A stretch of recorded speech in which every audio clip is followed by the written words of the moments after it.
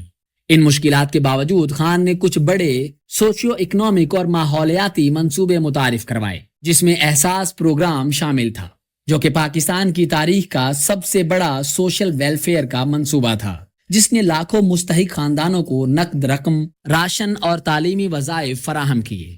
اس کے علاوہ صحت سہولت کارڈ لانچ کیا گیا جو لاکھوں غریب شہریوں کو مفت علاج کی سہولت اور انشورنس فراہم کرتا تھا، جسے ایک انقلابی قدم قرار دیا گیا۔ ماحولیاتی آلودگی سے نمٹنے کے لیے billion tree tsunami program launch کیا گیا اور اس کے تحت ماحولیاتی تبدیلی سے نمٹنے کے لیے بڑے پیمانے پر شجرکاری کی گئی، جسے بین الاقوامی سطح پر بھی خوب سراہا گیا۔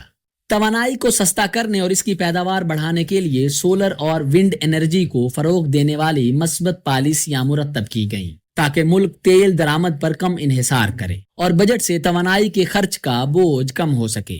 اس کے ساتھ ساتھ عمران حکومت نے کالعدم تنظیموں کی مالی معاونت روکنے کے لیے بڑے اقدامات کیے، جس سے پاکستان آخرکار گرے لسٹ سے نکلنے میں کامیاب ہوا۔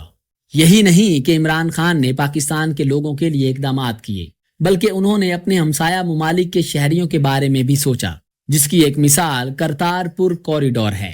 کرتارپور ایک خواب تھا جو صدیوں سے دلوں میں بسا ہوا تھا، ایک دعا جو نسلوں سے سکھ برادری کی زبان پر تھی، اور ایک فیصلہ جو تاریخ میں امر ہو گیا۔ یہ عمران خان کی قیادت میں پاکستان کا ایک تاریخی قدم تھا۔ کرتارپور ضلع نارووال میں واقع وہ مقدس جگہ ہے جہاں بابا گرو نانک دیو جی اور سکھ مذہب کے بانی نے اپنی زندگی کے آخری 18 سال گزارے۔ یہ وہ جگہ ہے جہاں وہ عبادت کرتے، خدمت کرتے اور بھائی چارے کا درس دیتے تھے۔ لیکن افسوس، تقسیم ہند کے بعد یہ مقام پاکستان میں رہ گیا اور سرحد کے اس پار لاکھوں سکھ یاتری صرف دور ہی سے اپنے مقدس مقام کو دیکھنے پر مجبور ہو گئے۔ اقتدار سنبھالنے کے کچھ ہی ہفتوں بعد عمران خان نے اعلان کیا کہ ہم کرتارپور راہداری کھولنے جا رہے ہیں تاکہ سکھ یاتری بغیر ویزے کے آسانی سے اپنے مذہبی مقامات کی زیارات کر سکیں۔ پی ٹی آئی حکومت کا یہ اعلان صرف ایک پالیسی ہی نہیں بلکہ ایک امن کا پیغام تھا۔ اس منصوبے پر عمل درآمد حیران کن تھا۔ پاکستان نے صرف 11 مہینوں میں راہداری، امیگریشن کمپلیکس، سڑکیں، پارکنگ اور جدید سہولیات تعمیر کر دی۔ جی وہی پاکستان جسے ماضی میں سست منصوبوں کا شکار ملک سمجھا جاتا تھا۔ 9 نومبر 2019 وہ دن تھا جب وزیر اعظم عمران خان نے باضابطہ طور پر راہداری کا افتتاح کیا۔ اس تقریب میں بھارت سے آئے سکھ رہنما بشمول نوجوت سنگھ سدھو شریک ہوئے۔ سدھو نے کہا، عمران خان نے سکھوں کے دل جیت لیے ہیں، آپ نے ہمیں وہ واپس دیا جو ہماری روح کا حصہ ہے۔ کرتارپور راہداری کھلنے کے بعد دنیا بھر سے سکھ یاتریوں نے پاکستان کا رخ کیا۔ کئی بوڑھے زائرین نے آنکھوں میں آنسو لیے دربار صاحب میں حاضری دی۔ کینیڈا، برطانیہ، امریکہ اور بھارت سے آئے سکھوں نے کھلے دل سے عمران خان کی تعریف کی۔ انہیں بابا نانک جی کا سپاہی اور امن کا سفیر بھی کہا گیا۔ یہ راہداری صرف ایک راستہ نہیں، یہ امید کا دروازہ ہے۔ جب دنیا میں اقلیتوں پر ظلم کی خبریں عام تھیں، پاکستان نے اقلیتوں کے لیے اپنے دروازے کھولے۔ یہ عمران خان کی سفارتی حکمت عملی کا ایک نیا باب تھا۔ آپ کو بتاتے چلیں کہ کرتارپور راہداری میں داخل ہونے کے لیے بھارتی یاتریوں کو نہ ویزا درکار ہے اور نہ ہی انہیں کسی مشکل عمل سے گزرنا پڑتا ہے۔ صرف آئی ڈی یا پاسپورٹ کے ساتھ وہ ایک دن میں پاکستان آ کر اپنی اس مقدس جگہ کی زیارت کر سکتے ہیں۔ راہداری کھلتے ہی روزانہ 5000 یاتریوں کو اجازت دی گئی ہے وہ پاکستان آئیں، اور حکومت نے دعویٰ کیا ہے کہ یہ تعداد بڑھائی بھی جا سکتی ہے۔ کرتارپور راہداری امن کی طرف اور انسانیت کی طرف ایک اہم قدم ہے جس کی بنیاد رکھی گئی تھی عمران خان کے دور حکومت میں، اور اس طرح خان نے نہ صرف سکھوں کے لیے راہ کھولی بلکہ دلوں کو بھی جوڑ دیا۔ عمران حکومت سے قدرت نے عالمی وبا کی صورت میں بھی بہت سخت امتحان لیا۔ آج لگ بھگ سبھی جانتے ہیں کہ 2020 میں جب کورونا وائرس نے دنیا کو مفلوج کر دیا تو خان نے ایک مختلف راستہ اختیار کیا تھا جو تھا سمارٹ لاک ڈاؤن۔ ان کی حکمت عملی کا مقصد یہ تھا کہ معیشت مکمل بند نہ ہو اور غریب طبقہ بھوکا نہ مرے۔ عالمی ادارہ صحت WHO نے بھی اس پالیسی کی تعریف کی، لیکن اس کے باوجود وبا کے اثرات، مہنگائی، بے روزگاری اور روپے کی گرتی ہوئی قدر نے عوامی پریشانیوں کو بڑھایا اور حکومت کے لیے دباؤ بڑھتا گیا۔ عمران خان کی حکومت اب بہت زیادہ ان پاپولر ہو چکی تھی اور طاقت کے دیوتا بھی ان سے ناراض ہو چکے تھے، یعنی پاکستان کی فوجی اسٹیبلشمنٹ عمران خان کے خلاف ہو چکی تھی۔ جنرل باجوہ ایک بار پھر ایک اور ایکسٹینشن کے چکر میں اپوزیشن جماعتوں کی پیٹھ تھپ تھپانے لگے تھے۔ اس کے لیے سب سے پہلے عمران خان کے DGISI جنرل حمید کو تبدیل کیا گیا، جسے عمران خان نے مسترد کر دیا، اور اس طرح عمران خان اور جنرل باجوہ کے درمیان شدید تلخیوں کا آغاز ہو گیا، اور پھر جنرل فیض حمید کی جگہ باجوہ کے ایک قابل اعتماد جنرل ندیم انجم کو DGISI مقرر کر دیا گیا، اور انہوں نے باجوہ کے مشن کو آگے بڑھاتے ہوئے عمران خان کے خلاف تحریک عدم اعتماد کی راہ ہموار کی۔ 2022 کے آغاز میں اپوزیشن جماعتوں نے متحد ہو کر عمران خان کے خلاف تحریک عدم اعتماد پیش کی۔ 3 اپریل کو قومی اسمبلی کے ڈپٹی اسپیکر نے تحریک کو غیر آئینی قرار دے کر مسترد کر دیا، مگر سپریم کورٹ نے یہ فیصلہ کل عدم قرار دیا۔ بالآخر 10 اپریل 2022 کو عمران خان پاکستان کی تاریخ کے پہلے وزیر اعظم بنے جو تحریک عدم اعتماد کے ذریعے برطرف کیے گئے۔ اسٹیبلشمنٹ کی سیاسی عمل میں بے جا مداخلت سے پاکستان کی عوام میں غم و غصے کی لہر دوڑ رہی تھی، اور لوگ خود ہی سڑکوں پر عمران خان کے حق میں نکل آئے تھے۔ اس سے پہلے جب بھی حکومت جاتی تھی لوگ مٹھائیاں بانٹتے تھے، لیکن اس بار اسٹیبلشمنٹ کے لیے عوام کا رسپانس ان ایکسپیکٹڈ تھا۔ یہ صرف ایک سیاسی شکست نہ تھی بلکہ خان کے حامیوں کے لیے ایک صدمہ تھا۔ عمران خان نے اس تبدیلی کو امریکی سازش اور رجیم چینج قرار دیا اور اپنی عوامی مہم کو مزید جارحانہ کر دیا۔ عمران خان متعدد بار یہ بتا چکے تھے کہ ملک کی اسٹیبلشمنٹ مجھے قتل کروانا چاہتی ہے، اور اس کا الزام وہ یقیناً کسی مذہبی جنونی پر لگائیں گے، اور پھر وہی ہوتا ہے۔ عمران خان پاکستان میں احتجاجی مظاہروں کی کال دیتے ہیں اور ایک لانگ مارچ کا انعقاد کیا جاتا ہے۔ یہ 3 نومبر 2022 کی شام تھی جب لانگ مارچ کا یہ قافلہ وزیر آباد پہنچتا ہے تو کچھ بھیانک ہو جاتا ہے۔ یہ پاکستان کی سیاسی تاریخ کا ایک سیاہ دن تھا جب ایک عوامی لیڈر، ایک سابق وزیر اعظم اور لاکھوں دلوں کی دھڑکن قاتلانہ حملے کا نشانہ بنا۔ عمران خان پر وزیر آباد میں فائرنگ کی جاتی ہے۔ عمران خان جو اس وقت لاہور سے اسلام آباد کی طرف لانگ مارچ کی قیادت کر رہے تھے، ہزاروں کارکنان کے ساتھ وزیر آباد کے مقام پر پہنچے۔ پرامن مارچ، تبدیلی کا نعرہ اور انصاف کی تحریک جاری تھی، لیکن کسی کو خبر نہیں تھی کہ چند لمحوں بعد گولیاں چلنے والی ہیں، اور پھر اچانک فائرنگ کی آوازیں گونجتی ہیں۔ 1 2 4 5 عمران خان زمین پر گر جاتے ہیں، ان کے ساتھی چیختے ہیں، کارکن دوڑتے ہیں، قافلے میں خوف کی لہر دوڑ جاتی ہے۔ عمران خان کو فوری طور پر لاہور کے شوکت خانم ہسپتال منتقل کیا جاتا ہے۔ گولیاں ان کے دائیں ٹانگ پر لگی تھیں۔ ڈاکٹروں نے بتایا کہ ان کی جان خطرے سے باہر ہے، لیکن زخم گہرے ہیں۔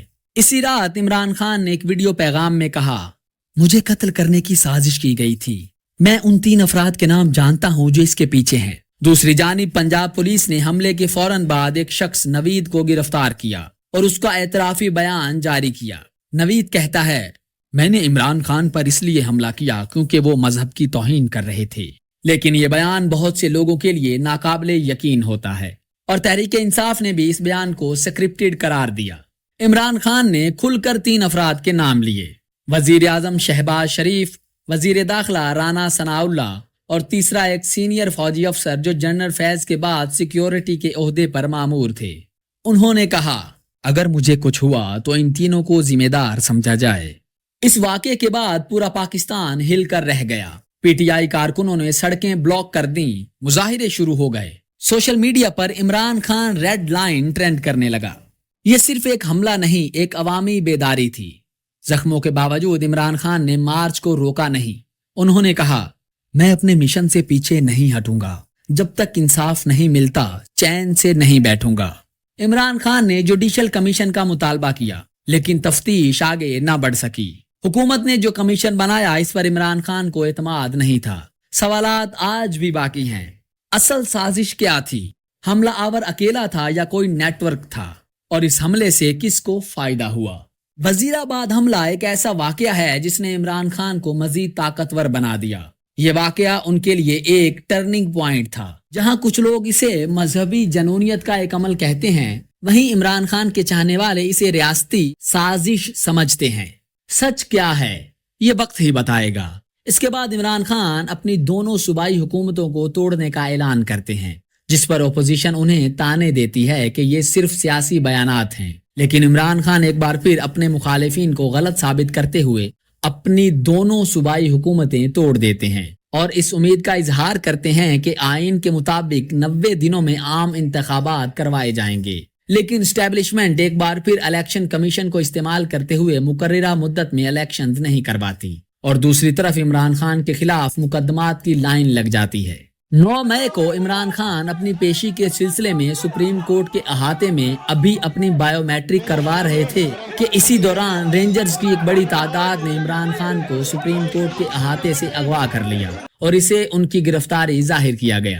پھر کیا تھا؟ اچانک گرفتاری کے بعد پورے ملک میں مظاہرے پھوٹ پڑے۔ سپریم کورٹ نے گرفتاری کو غیر قانونی قرار دیا۔ 9 مئی 2023 کا دن پاکستانی سیاست اور عسکری اداروں کے لیے ایک فیصلہ کن موڑ ثابت ہوا۔ عمران خان کی گرفتاری کے بعد ملک بھر میں شدید احتجاج ہوا، جس کے دوران عسکری تنصیبات اور یادگاروں کو نقصان پہنچایا گیا۔ ان واقعات کے بعد ریاست نے تحریک انصاف کے خلاف سخت کارروائیاں شروع کی، تاہم عمران خان اور ان کی جماعت نے ان واقعات کو فالس فلیگ آپریشن قرار دیا۔ یہ اصطلاح کیا ہے؟ عمران خان اسے کیوں استعمال کرتے ہیں؟ آئیے اس پر تحقیقی نظر ڈالتے ہیں۔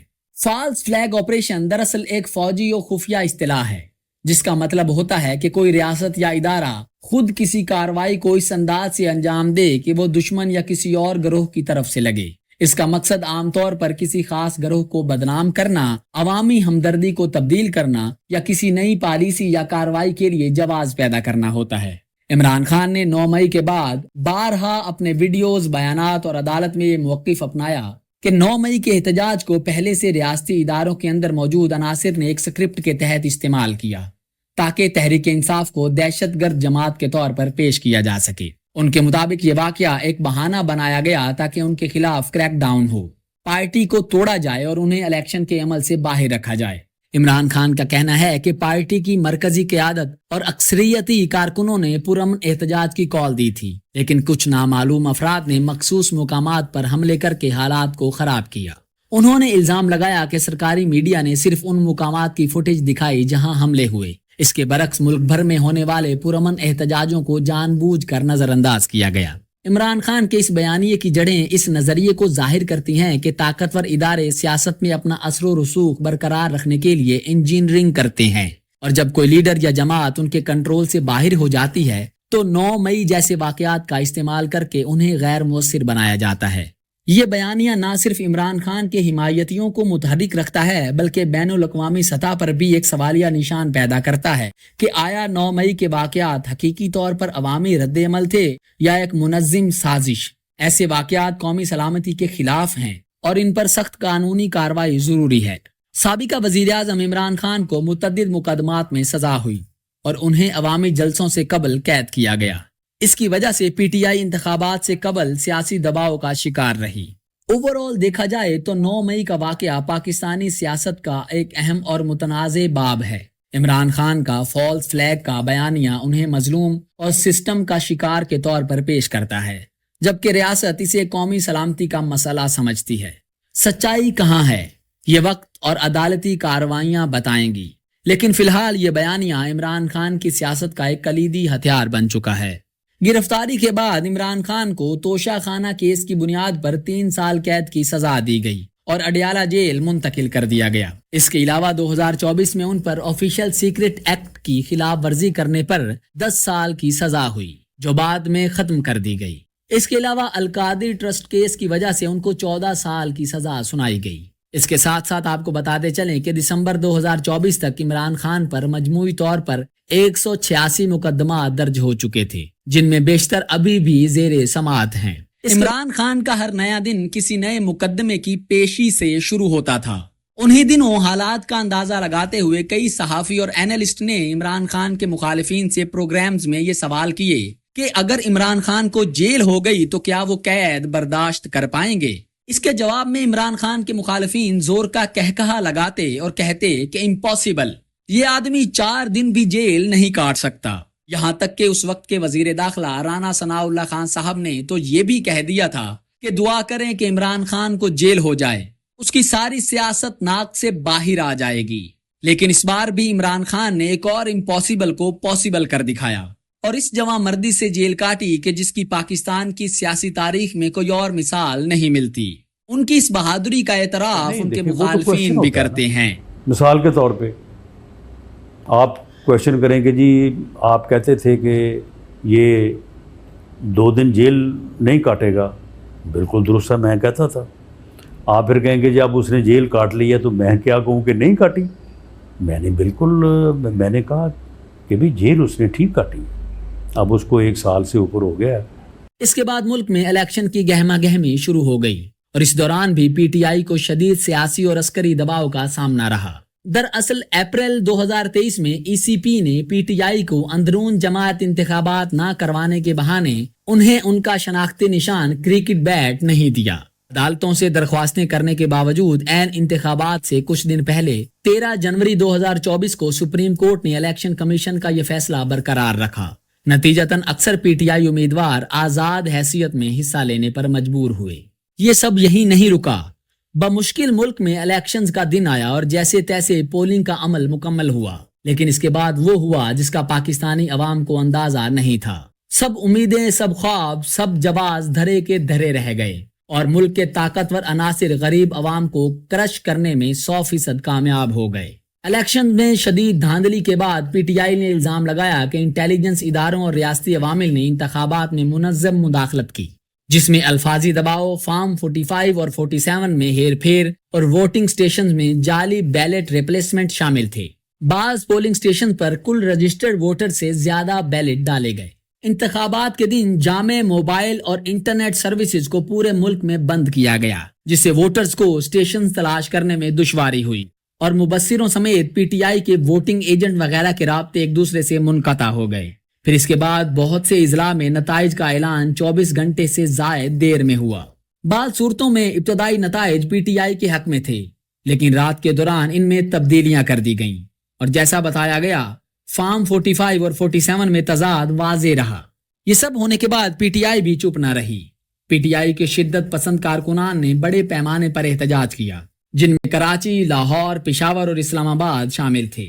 پولیس نے آنسو گیس، ربڑ کی گولیاں اور گرفتاریوں کے ذریعے احتجاج کو کچلنے کی کوشش کی. اس دوران کچھ افراد کی موت بھی ہو گئی. پاکستان کے ضلع راولپنڈی کے ایک سینئر کمشنر لیاقت علی چٹھا نے اعتراف کیا کہ انہوں نے 13 قومی اسمبلی کی نشستوں میں قریباً 70,000 ووٹس کے فرق کو الٹ دیا اور پی ایم ایل این کے امیدواروں کو جیت دلائی. پی ٹی آئی نے لیاقت علی چٹھا کے اس بیان کو براہ راست دھاندلی کا ثبوت قرار دیا. یہ سب کرنے کے بعد بھی عوامی رائے سب کے سامنے واضح تھی. پی ٹی آئی سے وابستہ آزاد امیدواروں نے سب سے زیادہ نشستیں حاصل کی، یعنی 101 میں سے 93 سیٹیں، لیکن وہ واضح اکثریت نہ بنا سکے. لہٰذا پی ایم ایل این اور پی پی پی نے اتحاد کر کے حکومت بنائی، جبکہ پی ٹی آئی ابھی تک مکمل طاقت میں نہ آ سکی. امریکہ، برطانیہ اور یورپ سمیت مختلف ممالک نے انتخابی عمل پر تشویش کا اظہار کیا. کشمیر بار ایسوسی ایشن اور انسانی حقوق تنظیموں نے بھی قانونی تحقیقات کا مطالبہ کیا. پی ٹی آئی نے بعد میں حکومتی مذاکرات کی کوشش کی، لیکن مطالبات تسلیم نہ کیے گئے. 8 فروری 2025 کو پی ٹی آئی نے ریلی کے طور پر ملک گیر احتجاج کا اعلان کیا، جو کہ کامیاب نہ ہو سکا.